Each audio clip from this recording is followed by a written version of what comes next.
Hey Emily, this is cycle 7, week 1, day 1. We're gonna start with that abdominal 360 breathing, belly, back, and sides. We're gonna do 30 seconds per side in this 90-90 pose. I want both cheeks on the ground. You can put your hands on your waist so you can feel your breath in your thumbs and your fingers as you relax here. Make sure to do both sides. Then you're gonna move into your warm-up, which is shoulder prehab right now while we're working through some issues.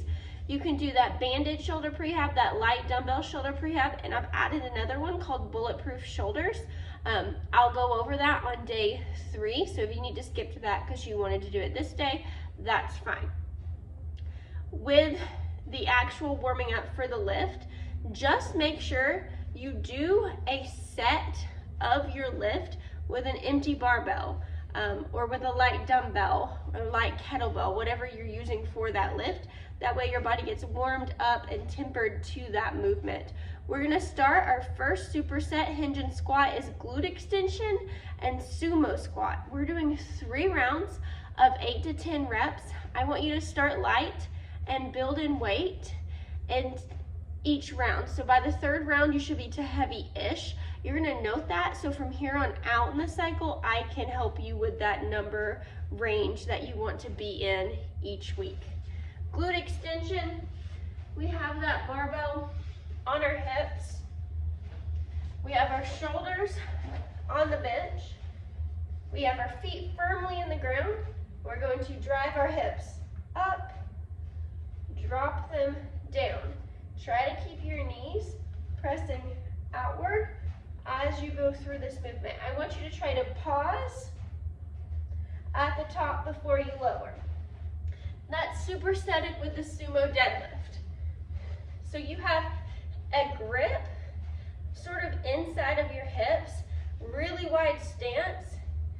You're going to hinge down, press through the floor. This barbell is riding my thighs and my shins from the side. That sumo deadlift, my butt reaches back, I press through the floor, that bench is in my way, to stand. So there's that superset. After that, you're gonna move into bench press and inverted rows. Those are both 3 rounds of 6 to 8, same building style. On bench press, I want you to make sure your shoulder blades are retracted and pressing into the bench. I want you to make sure your feet are pressing through the floor. So when I lift that bar, I press my feet into the floor, drive that barbell up. And on those inverted rows, you're gonna set yourself up on the rig about waist height. Once you have that barbell waist height, you're gonna get underneath it and pull, pause at the top, lower down. Pull, pause at the top. Making sure to utilize that good scapular strength, keeping those elbows relatively close on that inverted row. Lastly, you have your unilateral work. We do 2 sets of 1 minute of backwards kettlebell walking or dumbbell walking. Grab 2 15s or 2 20-pound dumbbells and you're walking backwards, toe to heel, either on a straightaway or on a treadmill. Super slow pace, we're not going fast. Metcon is 8 to 10 minutes for quality. Anytime I say quality, it means you can go a little bit slower and make sure you're moving with intention. You have 10 tall plank to elbow. Tall plank to elbow, that's 2. Tall plank to elbow. Just make sure you alternate which arm goes up each time. Then that moves into 20 reverse lunges. I have these listed as body weight, but if you're looking for a little extra, you can grab 2 dumbbells as you move through these reverse lunges.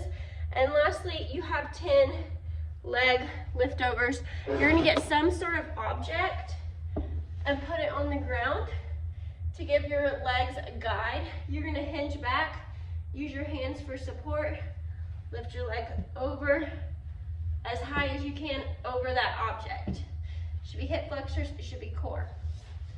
Keep rotating through these movements for the 8 to 10 minutes. You gauge what you're feeling that day. Back accessory work is 2 sets of 20 prone head lifts. Prone head lifts are simply laying on the floor here, lifting, pressing through the floor with the forearms. All right, Emily, have fun.